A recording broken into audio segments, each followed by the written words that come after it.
कणकवली नगरपंचायत निवडणुकीमध्ये सर्वपक्षीय नेते एका मंचावर येण्यामागे कारण म्हणजे शहरासमोरील प्रश्न लोकशाही मार्गाने सोडवणे आणि गती देणे, असे मत शिवसेना शिंदे गटाचे कुडाळ मालवण आमदार निलेश राणे यांनी व्यक्त केले आहे।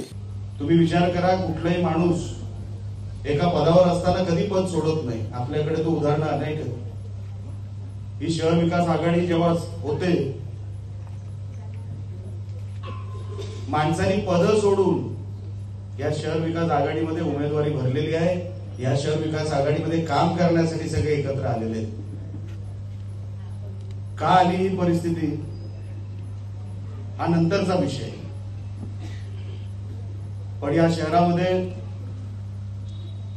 लहानाचा मोठा मी झालो। 1990 पासून आम्ही हे शहर बघतोय।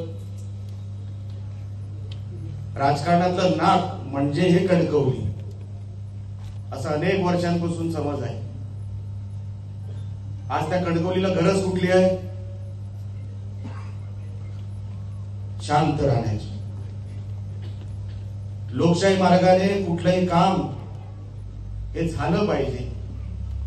लोकांच्या व्यथा हे त्या नगरपालिकेपर्यंत पोहोचल्या पाहिजे। पोहोचल्यानंतर त्याच्यावरती निवारा झाला पाहिजे।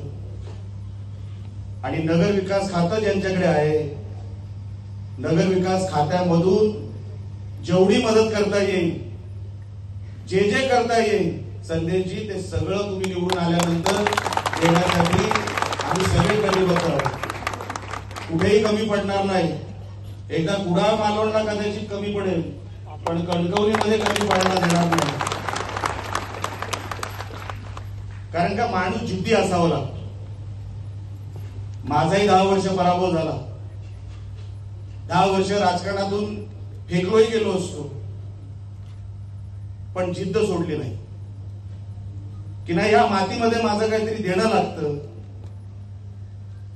या लोकांनी आमच्या राणे साहेबांना राज्याचा मुख्यमंत्री केला, ती परतफेड कधीतरी करावी लागेल म्हणून परत 2 पराभवानंतर सुद्धा आमच्यासारखी लोक, राजन तेली साहेबांसारखी लोक, सतीश सावंत साहेबांसारखी लोक, आणि आता संदेश पारकर तुम्ही निवडणुकीच्या रिंगणात उतरलेला आहात। या जिद्दीपोटी, त्या जिद्दीला मी खरोखर मनापासून कौतुक करतो। नाहीतर हे काय सोपं नाही, हे अजिबात सोपं नाही।